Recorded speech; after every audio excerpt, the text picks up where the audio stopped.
The Lord commanded that we should plant the seed of salvation in people's lives. That we should treat people like they were seeds that they have to grow. Ito po ay lubos na naunawaan ng lahat ng mga makadiyos na babae at lalaki sa New Testament. Kung kaya si Pablo mismo ang nagsabi sa unang Korinto, 9:16, "Woe to me if I do not preach the gospel."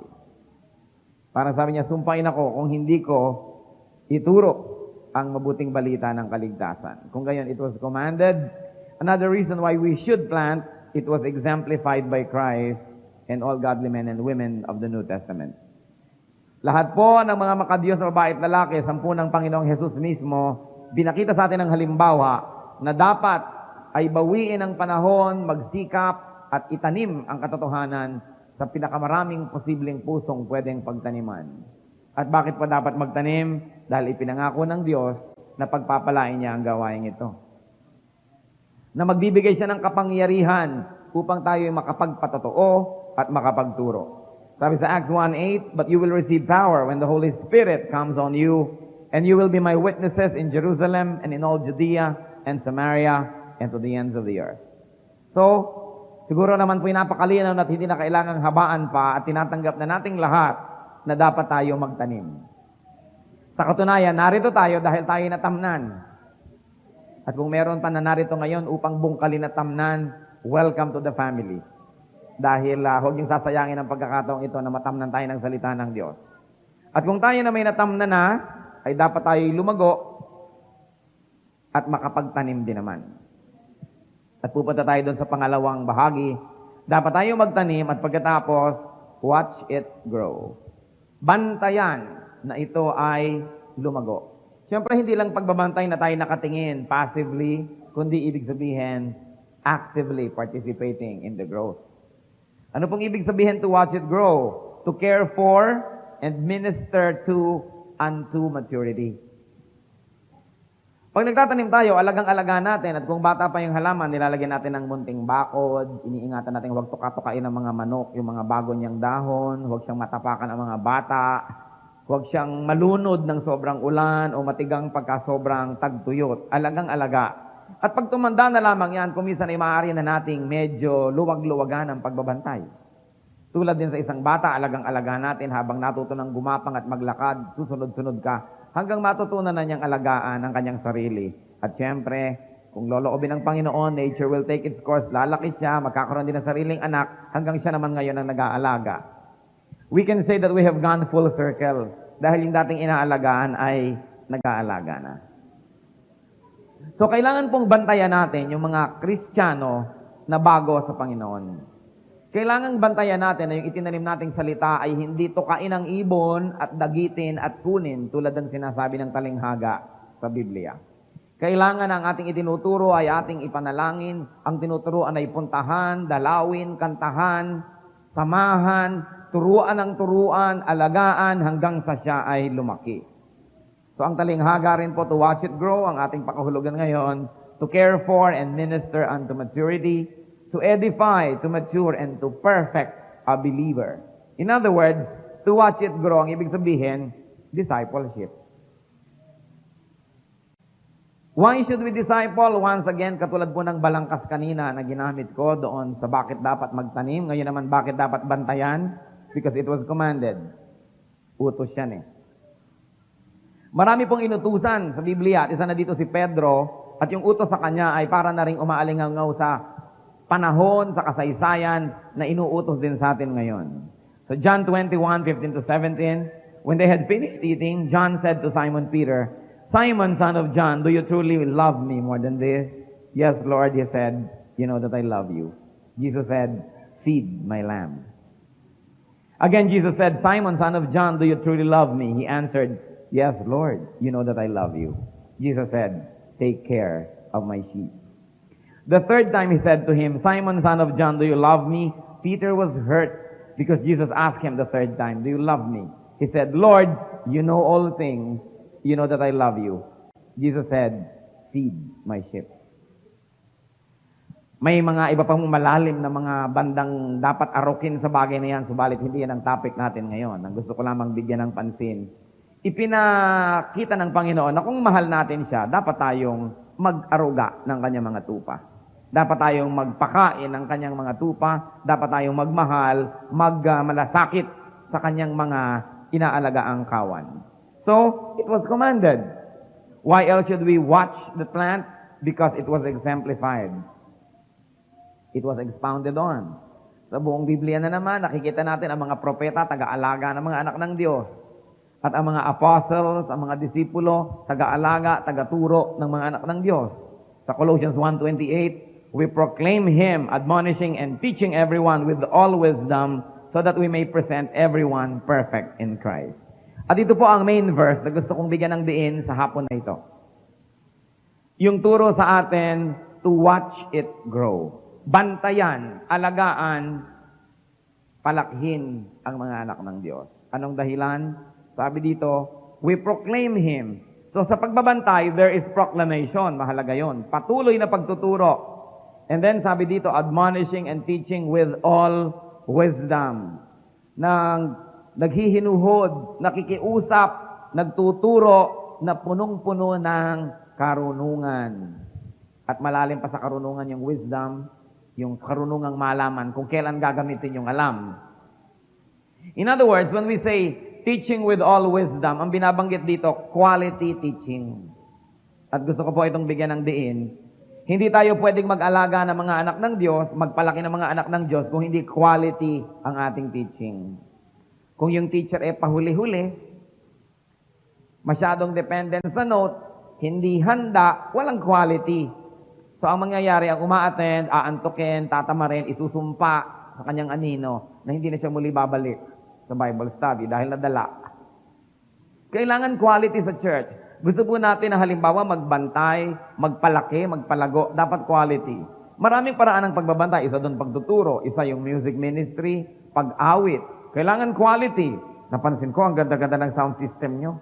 Pagpasok ko pa lang, sabi ko, ang ganda naman ng inyong sistema ng sound at maganda pati yung tunog. Mahalaga yan, hindi dapat tinitipid yung mga ganyang bagay. 99% po ng mga napupuntahan ng inyong lingkod na mga churches, at maniwala kayo sa akin, I go to at least 2 anniversaries a week. Sa mga nag-aanyaya. Gagara-garal ka lang mga sound system. Akala mo may nagluluto ng popcorn sa loob. Akala mo may nag-eskrima. Akala mo may naghahabol ang mga kabayo sa loob. Hindi mo maintindihan. Kasi tinitipid. Bakit kailangan tipirin? Sasabihin iba, sa church naman dapat simple. Iba naman yung simple, iba naman yung low class. At saka hindi simple ang ating Diyos, mga kapatid. Maghunos dili kayo. Pag binasa ninyo yung mga teachings niya sa paggawa lang ng tabernacle, idinikta pa kung anong klaseng mga hibla ng sinulid, ilang buhol, anong klaseng kahoy ang gusto niyang gamitin, anong klaseng mga bato, puro mga high class. Because our God is a God of good quality. Kaya dapat lahat ng ginagawa sa church, quality. Kadalasan po, kaya mahina ang pag-grow o paglago ng mga anak ng Diyos kasi hindi quality. Yung Sunday school na ito na naman ang lesson, nagdurugo na yung tenga ng mga estudyante, paulit-ulit na lang. Kumisan gano'n din yung mensahe. Mamukha yatang 7 beses ko lang narinig ito. Paulit-ulit na lamang. Kaya nga po, kailangan quality. Kung may kakantang choir, dapat quality. Kung may kakanta, kailangan may quality, hindi yung, pasensya na po kayo, hindi po ako nag-practice. Hindi ka pala nag-practice, huwag kang kumanta. At kung kakanta ka, mag-practice ka.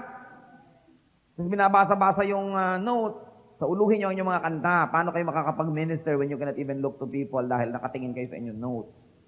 Tapos sabihin, huwag nyo na pong pakinggan ang aking tinig, yun na lang pong letra. Di, isulat mo na lang yan. Huwag ka nang kumanta, ihulog sa amin sa koreo, nakatipid pa tayo ng pagpunta rito. But the fact that you're going to sing before a crowd, you've got to be ready and you've got to be good. Hindi sapat yung hihingi tayo lagi na lamang ng paumanhin. Kailangan paghandaan kung gawain ng Panginoon. Sa lahat yun. Sa lahat ng gawain ng iglesia. At anong dahilan? Bakit daw po kailangan tayo to teach everyone with all wisdom? Ito yon. So that we may present everyone perfect in Christ. In other words, merong dahilan kung bakit may church. Kasi po, kung ang dahilan lamang para at pinakamahalaga lamang at yun na lang ang tanging mahalaga, maborn again tayo para pumunta tayo sa langit, Dapat, pagkatanggap natin kay Kristo, mamatay na tayo. At nang magpunta na tayo sa langit, di ho ba? Sa palagay nyo, bakit hindi pa tayo namamatay? Bakit pinapahaba pa yung buhay? At bakit may church? Kasi dapat makabalik tayo sa antas ng kabanalan, sa antas ng kaluwalhatian na nawala nung nagkasala si Eva at si Adan at tayo personal ding nagkasala. In other words, kung meron po tayong isang antas ng kaluwalhatian at kabanalan na ganitong level, dahil sa kasalanan, bumaba tayo ng bumaba, ng bumaba, ng bumaba. Nung tinanggap natin si Kristo, tumigil ang pagbaba. Tinanggap natin siya as Savior. So, hindi na tayo mahuhulog sa impyerno, may Savior na tayo. Pero may tinanggap tayong Lord. At dahil Lord, susundin. At pag sinunod, aakyat ulit tayo ng aakyat, babalik tayo ng babalik dun sa perfection. Kaya, mahaba pa ang buhay matapos nating tanggapin si Kristo. Dahil meron pang gusto ang Diyos na mangyari. Bumalik tayo doon sa kaluwalhatian na nawala dahil sa kasalanan. Siguro naman po walang perfectly at buong-buong ganap na makakabalik dito sa buhay na ito. Pero ang mahalaga, palapit ng palapit ng palapit. Kaya yun ang binabantayan. Oh, mas banal ka na ba ngayon kaysa nung isang taon? Kaysa nung isang buwan? Kaysa nung isang linggo? Mas nauunawaan nyo na po ba ngayon ang salita ng Diyos kaysa 3 years ago? O yung pa rin at yun, 13 years ago at ngayon, pareho pala yun, isa lang ang verse na alam, balibaligtad pa. Hindi umaasenso. Kaya humahaba ang buhay para umasenso ang ating pagiging makadiyos at pagiging kawangis ng Diyos. Kung hindi umaasenso, kung hindi tayo lumalapit sa pagiging mas banal, ng mas banal, ng mas banal, nagsasayang tayo ng oras. Kaya sabi sa Bible, teach us to number our days. Turuan niyo po kaming bilangin ang mga araw para magkaroon ng katuturan. What is the goal of the church? To present every believer perfect in Christ. Pag ginamit po sa New Testament yung word na perfect, hindi ibig sabihin 100% holy. Kasi imposible yun. What it really means when we look at it at pag in-apply natin yung kanyang context is continuously getting nearer to perfection. Umaasenso. Asenso siya ng asenso. Kung gayon, bakit may Sunday school? So that people may be matured and perfected. Bakit may mga kantata? Bakit may evangelism? Bakit may anniversary celebration? Bakit may message? Bakit may kantahan? Lahat ng ginagawa natin dapat maikabit natin at maikawil doon sa katotohanan na meron tayong ginagawa para yung mga naitanim lumago. Kaya may tungkulin ng church, malaki. At malaki rin ang tungkulin ng mga miyembro. Basta may gawain ng church, ang mga miyembro dapat naron. Kasi paano kayo magkakaroon ng benepisyo kung kayo absent? You know what? The church always has many programs, but people are not so cooperative. Ang mga tao kasi sa church, ang trato sa church parang menu sa restaurant. Listahan ng mga pagkain. Ito gusto ko, ito ayoko, ito kalahati nito, bigyan mo ako, ito isa't kalahati, dagdagan. Pag nasa menu ng church, orderin nyo lahat. May prayer meeting, nandun kayo. Merong retreat, nandun kayo. Merong camp, nandun kayo. May worship, nandun kayo. May Sunday school, nandun kayo. Hindi pili kayo ng pili kung anong gusto nyong puntahan at kung anong gusto nyong absent nun. Pag ganun ang nangyari, kahit 1,000 taon kayo mag-anibersaryo, hindi tayo lalapit ng lalapit doon sa kaluwalhatian ng Diyos. Para lang tayong munggo. Alam niyo yung buto ng munggo? Hindi naman patay, pero hindi rin lumalaki. Nandun lang siya. Subukan yung ibabad sa tubig, bukas, toge. Babuhay pala to. Pero ba't ayaw niyang lumaki? Marami pong Kristiyano ganon. Buhay naman ang Espiritu ng Diyos, buhay naman ang kaluluwa, ba't ayaw lumaki? Nagka-bonsai-bonsai na. Alam niyo, sa halaman lang cute ang bonsai, sa tao hindi. Sa anak ng Diyos, hindi. Dapat ang anak ng Diyos lumago, makapagturo. Gusto ko kayong bigyan ng hamon. Habang kayo hindi pa nagtuturo, hindi pa kumakanta, o hindi pa naglilingkod, o hindi pa deacon o deaconess, o hindi pa nagmimisyon, hindi pa kayo nagmamature. Ano po bang ibig sabihin ng mature? Hindi ba kahit sa mga tao, pag dalagitan na, nagkakaroon na siya ng menstruation, Ibig sabihin, pwede na siya mag-reproduce. Mature na siya, physically. Ganon din sa mga batang lalaki, hindi po ba? Sabi natin, pwede na siya mag-reproduce. Because one of the greatest meanings of maturity is the ability to reproduce. So kung physically, you are physically mature when you can reproduce your species, spiritually, you are mature only when you're already reproducing. Meron na kayong anak, may bunga na kayo, may nadala na kayo sa Diyos. Itong pamilyang to, dinala ko sa Panginoon. Itong taong to, sinyeran ko, nakakilala ng Panginoon sa aking evangelism. O kaya, naku, yung mga taong yan, nahamon nung kumakanta ako, nabe-bless sila, naaalala nila ang kanilang mga tungkulin. In other words, tulad ng bata, pinakakain, nililiguan, inaalagaan, binabantayan. Kailan siya hindi na bata? Pag siya ay marunong na ngayong magpakain ng iba, magpaligo ng iba, tumulong sa iba, hindi na siya bata. Kaya sa atin pong spirituality, nais ko na makita natin ito. Alam niyo po, itong mga ganitong anibersaryo, magandang panahon ito ng pagmumuni-muni. Kanina tayo'y nagsaya, nagkantahan, nag-indakan, nagtaasan ng mga kamay. Isang bahagi lang po yan ng anibersaryo, ang pagsasaya. Bahagi ng anibersaryo, ang pananalamin. Para malaman mo, teka, meron nga ba akong dapat ipagsaya? Bukod sa aking kaligtasan, siyempre lahat naman kung nasa Panginoon ligtas na. Pero ang dapat ipagsaya, lalo na, hindi lang yung tayo'y nakatanggap ng nakatanggap ng nakatanggap. Pero yung tayo'y nagamit ng Panginoon para maraming mga tao ang makatanggap din. Ito po ay isang hamon na nais kong bigyan ng diin. Salamat sa Panginoon, marami sa inyo ay mature na dahil sila na ang naglilingkod. Sila na ang tumutulong.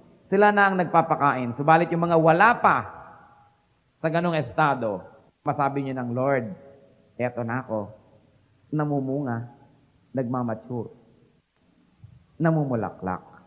Hindi pirmi na lang ako na lang ipinapanalangin. Ako naman ngayon yung nananalangin para sa iba. Hindi pirmi na lang ako yung pinapayuhan. Ngayon nagpapayo na ako. Hindi pirmi ako yung nililigaw-ligawan, sinusuyo-suyo, sinusundo-sundo, tinatawag-tawagan para lang sumipot sa church. At pag sumisipot ako dito, parang, pasalamat kayo, narito ako. Kailangan tayo yung magpasalamat o may church tayo na pupuntahan. Alam niyo naman, may mga taong kumisan, parang utang na loob ng Diyos na nagdadasal sila. Parang utang na loob ng Diyos na kumakanta sila, samantalang tayo naman ang tumatanggap ng mga pagpapala. It's a very good way to really look at the mirror and see how we are in accordance with the truth. So the church has to present everyone perfect in the Lord. Paano mangyayari kung hindi kayo magko-cooperate? Kung minsan nakakakita tayo ng tao, 15 anyos, ang isip pang 5 anyos na bata. Sasabihin natin, retarded. Marami rin pong Kristiyano retarded. 13 years na sa Diyos, 13 years nang ligtas ang mentality pang 2-year-old Christian.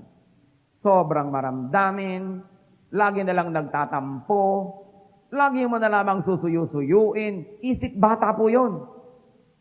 At kung matagal na kayo sa Panginoon, tampo pa kayo ng tampo. Isip bata kayo, kailangang magbagong loob. Marami kayang tinatamaan, sana nga. Alam niyo po, si Pastor Ed Lapis ay hindi entertainer. Siya ay messenger ng Panginoon.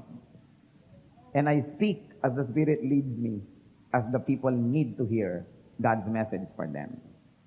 Hindi ko alam. Alam niyo po, wala akong kamalay-malay sa nangyayari sa inyo sa loob dito. Buti na lang.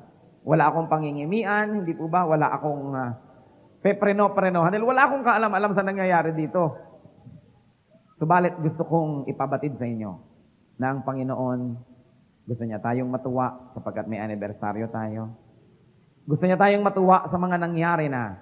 Subalit gusto niya rin tayong malungkot para sa mga dapat mangyaring hindi nangyari. At gusto rin niyang magsisi tayo sa maaaring naging pagkukulang natin sa kabila ng marami rin nating mga tagumpay sa ating ministry. So, napakahalaga po to present everyone mature in the Lord. At dahil doon, merong division of labor. Sabi po sa Ephesians 4:11-15, it was He who gave some to be apostles, some to be prophets, some to be evangelists, and some to be pastors and teachers. Why? To prepare God's people for works of service, so that the body of Christ may be built up until we all reach unity in the faith and in the knowledge of the Son of God and become mature, attaining to the whole measure, the fullness of Christ. So binigyan daw po ang church ng mga apostles, prophets, evangelists, pastors, teachers, among others. At ang nakita natin dito, merong division of labor. Hindi lang pastor ang sinabi dito na binigyan tayo ng pastor. Binigyan tayo ng teachers, evangelists, prophets, apostles. Ibig sabihin, hindi ko mo may pastor, siya lagi ang teacher. Yung mga pastor nga po, hindi masyadong gifted sa teaching eh. Dahil ang gift nila sa pastoral work. Sa pag-aalaga, pananalangin para sa'yo. Pero kumisan yung mga Sunday school teachers, mas gifted. Pag ganon, hindi dapat ma-insecure ang pastor. Dapat pasalamat siya na yung kanyang kahinaan, pinadala ng Diyos ng kapupunan. At yun namang malakas, hindi dapat magyabang. Inilagay siya ng Diyos doon para sa katawan ni Kristo. At ang mga members naman, hindi dapat mag-compare. Ay, mabuti pa yung teacher ganon, mas magaling pa kay ganon. Dahil ang lahat ng yan, ang Panginoon ang naglagay para sa ating ikabubuti. So, may evangelist. Hindi naman lagi yung pastor, evangelist din eh. May mga member nga na mas merong soul winning na gift kaysa pa doon sa pastor. Kasi ang ipinakita po dito, huwag tayong umaasa lang sa pastor. Bagamat ibibigay natin sa kanya yung leadership, yung honor, pero hindi siya lang lahat ang gagawa niyan. Imposible. Hindi niya yan kayang gawin. In the church, either you are a part of the solution or you are a part of the problem. Pipili lang kayo kung kayo ang solusyon o kung kayo yung problema. Napakahalaga nating isipin yon. At ang dahilan, so that everybody may be built up. Kaya mahalaga rin po, bigyan nyo ng daan ang mga kapatid na merong gift. Minsan sa church, lalo yung church na kakaedad, wala nang puwang yung mga bagong dating at bagong members. Para bang, naku, hanggang buhay ang pianista, wala akong pag-asang makapag-piano. Hanggang buhay ang principal ng Sunday school, wala akong puwang. Kaya tuloy yung iba lumilipat, kasi parang wala silang lugar. Kaya ang akin pong pamungkahi sa lahat ng mga dati na sa ministry, bigyan nyo ng mga opening ang mga bago. Sapagkat yung mga bago, yung bago ibig sabihin, medyo matagal-tagal na rin, mga 2 or 3 years. Huwag naman kadadapon nyo lang dito. Gusto niyang di ko na kayo agad bukas. Sinabi rin sa Bible, hindi dapat ganon. Pero ang mahalaga po, may puwang. Sapagkat isang malaking pagpapala sa isang iglesia, yung mga bago. Yung po bang nasa honeymoon period with the Lord, yung bang ang lahat ay makulay at marosas at maganda at lahat ay puro Diyos ang lumalabas sa kanyang bibig at puro paglilingkod sa Diyos ang kanyang isip, sasabihin nyo, bago ka siguro, no? Kasi pag matagal na, nawawala yata yun na. So pag tinatamad-tamad na, pag ganyan-ganyan na lang, siguro matagal na ito. Kaya napakaganda yung apoy, yung init ng apoy na dinadala ng bagong mananampalataya. Kaya ang church, para po siya laging mainit, dapat meron siya talagang aggressive evangelism. Laging maraming bagong mga na ipapanganak sa kaharian ng Diyos sa Kanya para laging may bagong supply ng mga taong naniniwala na pwede pa talagang baguhin ang daigdig sa pamamagitan ng turo ni Kristo. Pag wala tayong mga bagong mananampalataya, yan ay isang malaking sumpa sa isang iglesia dahil nagkakaroon ng arthritis at rayuma ang lahat ng mga paraan at sistema ng church. Kailangan mo ng mga bagong dugo. Pero yung mga bago, siyempre naman, maging magalang sa mga dati na at sa mga pamamaraan. Pero huwag tayong matakot sa mga bago. Basta nakabase sa salita ng Diyos, kahit bago yung pamamaraan, bago yung sistema, basta luma yung mensahe at kaluluwa at diwa yung nasa Biblia. Kailangan po bukas tayo diyan. So we are to prepare God's people for works of service. In other words, the goal of Sunday school, the goal of the pastor, the goal of the pulpit, the goal of the choir, the goal of everybody is to minister so that the people may become servants of the living God. Hindi lang audience. Sino po ba yung audience at servant? Yung audience, yung darating, uupo, tatayo pag pinatayo, uupo pag pinaupot, uuwi na pag pinauwi, tapos na ang lahat. Audience.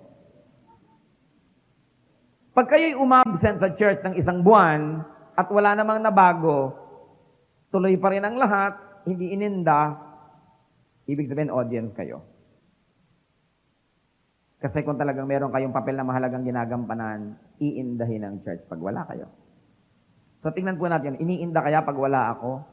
O mga 7 buwan ka ng absent ay wala malang makahalata? Ibig sabihin, audience kayo. Siyempre, yung audience, kahit wala, tuloy naman yung palabas, hindi ho ba? Pero kung kasama kayo sa mga gumaganap, kulang. Halatang halata na wala kayo. Gawin po nating goal yon na hindi lang ako maging audience.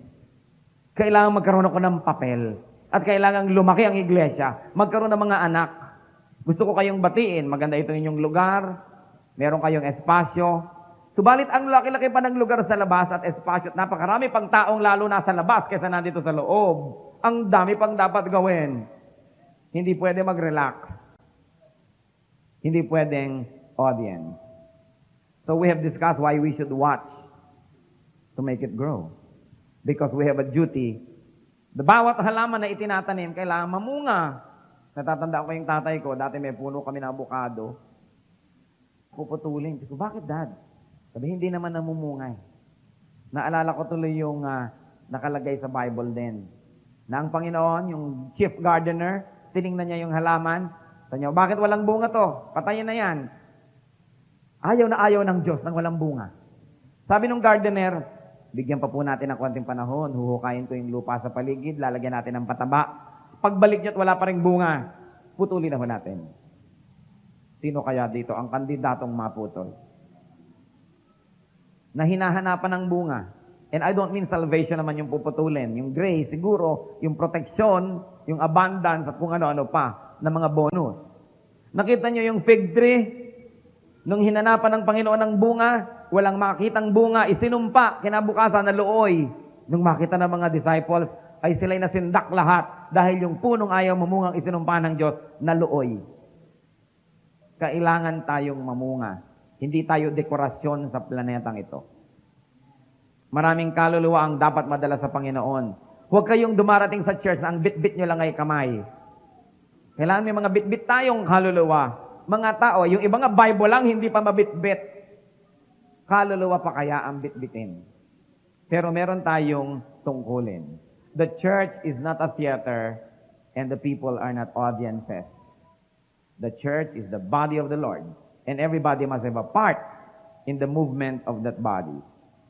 Napakahalaga po yun. At merong malaking gantimpala ang Panginoon sa mga nagtatanim at sa mga nag-aalaga hanggang makarating ang anihan. Sabi sa Psalm 126 verses 5 to 6, those who sow in tears will reap with songs of joy. He who goes out weeping, carrying seed to sow, will return with songs of joy, carrying sheaves with him. Totoong totoo, pati po sa pagsasaka, totoo. Yung daw mga nagtatanim na lumuluha, ibig sabihin hirap na hirap, pagod na pagod, ay mag-aani na umaawit ng may kagalakan. Kaya gusto kong dagdagan po ng kaunting punto yung pamumunga. Hindi sapat na mamunga. Kailangan yung bunga nagtatagal. Kasi kung minsan may puno mamumunga, pero pag umulan, laglag yung buko. Di po ba? Dapuan lang ng tutube, tanggal. Kalugin mo ng konti, nawala na. Ibig sabihin dapat yung bunga na kahit umuga ang lupa, umihip ang hangin, bumuhos ang ulan, nandun pa rin siya. Dahil matibay ang turo, matibay ang pananampalataya, at matibay ang pagkakaalaga. Kaya napaka-importante po, the fruit that remains, the fruit that grows, the fruit that matures, and the fruit that reproduces into more fruits. Dapat po, hindi lang tayo spiritual parents. Kasi pag merong nagkaroon ng buhay na muli kay Jesus, dahil sa ating ministry, spiritual parent na tayo, dapat din maging tayong spiritual lolo at lola. Dapat yung anak natin, mga anak, dapat magkaroon siya ng mga dala sa Panginoon. At yan po ang makapagpapalago ng gawain ng ating Panginoon sa lupa. Ang tanong ko, kayo naman po ba'y naitanim na? Kayo po ba ay nakakatiyak na ng inyong kaligtasan? Kayo po ba ay nataniman na ng salita ng Diyos? Kasi kahit tayo attend sa mga churches, kahit 70 taon kayo na umattend sa lahat ng simbahan sa planeta, pag hindi pa natin tinanggap si Kristo bilang Panginoon at tagapagligtas, pag namatay tayo, hindi pa rin tayo ligtas. Nagkaroon lang tayo ng relihiyon, pero hindi nagkaroon ng kaligtasan. Kaya maraming ang matanda, tanungin mo, lolo, lola, pag namatay ho ba kayo, pupunta kayo sa langit? Ay, walang nakakaalam niyan. Pambihira naman, ba't hindi nyo pa alam hanggang ngayon? Ang tagal nyo ng simba. baka naman kasi hindi itinuturo yung kaligtasan. Kasi kadalasan, kung ano-ano mga churches sa paligid, ang itinuturo lang etiquette. Mahalin mo ang iyong kapwa, tumulong ka sa mahirap. Hindi naman masamang ituro yon, kaya lang hindi sapat. Kasi hindi nagliligtas. Kaya ang tanong natin, ang lahat po ba nakakatiyak na ng kaligtasan? Kung meron pong hindi pa, huwag kayong umalis ngayon dito na hindi kayo nakakatiyak. Tanungin nyo sila. Yugyugin nyo sila. Kulitin nyo sila. Tanong nyo, ano nga ba yun? Paano nga ba naliligtas? Ano nga ba ang itinuturo ng Biblia para magkaroon ng kaligtasan? At doon po sa mga ligtas na, sasabihin nyo, natanggap ko na ang Panginoong Jesus. Meron na akong Savior. Meron na akong Lord. Ang tanong, kumusta po ang inyong pamumunga? Kayo ba'y malapit ng mamunga o namumunga na? It is a very, very crucial question that we should ask ourselves. One day, the gardener will come. Darating po. May araw ng paghuhukom. May pangalawang pagbabalik ang Panginoon. Sa lahat ng tao magsusulit sa Panginoon. Ano po kaya ang ating dadalhin? Ang napakaganda pag tayo ay sumalubong sa Panginoon, ang pasalubong natin sa Kanya ay mga kaluluwa na nadala natin sa Kanyang paanan dahil tayo'y namumunga. Tungkulin ng iglesia na alagaan ang mga miyembro.